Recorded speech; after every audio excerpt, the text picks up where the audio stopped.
Title: Hungary's top dog, Viktor Orban, plays pessimistic prophet on Ukraine-Russia standoff. TLDR.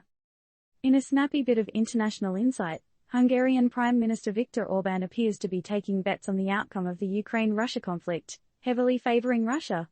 Orban is stirring the EU pot by openly criticizing leaders for cheering on poor Ukrainians. All this while some folks haven't finished their morning coffee. Prophetic or pessimistic? The lines are blurred when it comes to Hungarian Prime Minister Viktor Orban and his views on the escalating tension between Ukraine and Russia. The leader is no stranger to dropping controversial remarks, and this time he's talking Ukraine's chances against Russia. It seems like Orban woke up on the realist side of the bed, deciding to weigh in on the Ukraine-Russia tussle. But is it just realpolitik, or is he putting down a smaller nation? Do his comments help or hinder the situation? While the European Union leaders have been cheering for Ukraine like fans at a high-stakes soccer game, Orban's view appears to be a bit different. He's betting against the underdog, painting a not-so-rosy picture for the Ukrainians. He claims the economic disparity makes it impossible for Ukraine to win against Russia. And we're all here like, dude, seriously? But let's take a step back. Is there any validity in Orban's statements?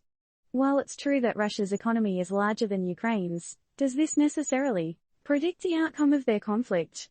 After all, David did beat Goliath, didn't he?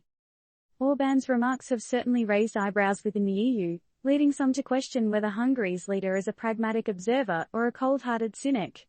What does this mean for Hungary's standing within the EU, especially given the bloc's supportive stance towards Ukraine? Will this lead to a sharper divide within the EU, or will it force a re-evaluation of their stance?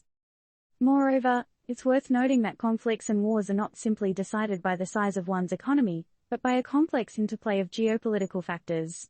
These include alliances, military capabilities, strategic objectives, and let's not forget, the will and determination of the people. So, is Orban missing the bigger picture? Yet, in the middle of this diplomatic fiasco, the burning question remains, how does Orban's position affect the people on the ground in Ukraine?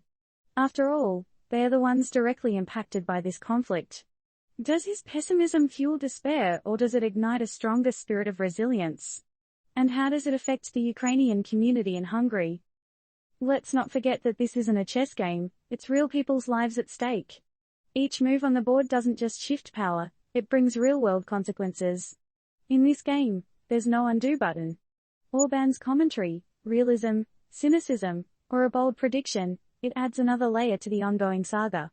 But ultimately, will Orban's prophecy hold water, or is he just stirring the pot for his own political agenda?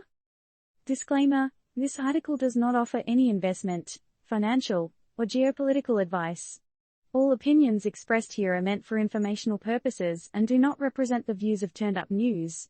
Always do your own research and consult with a professional advisor. Now, we turn it over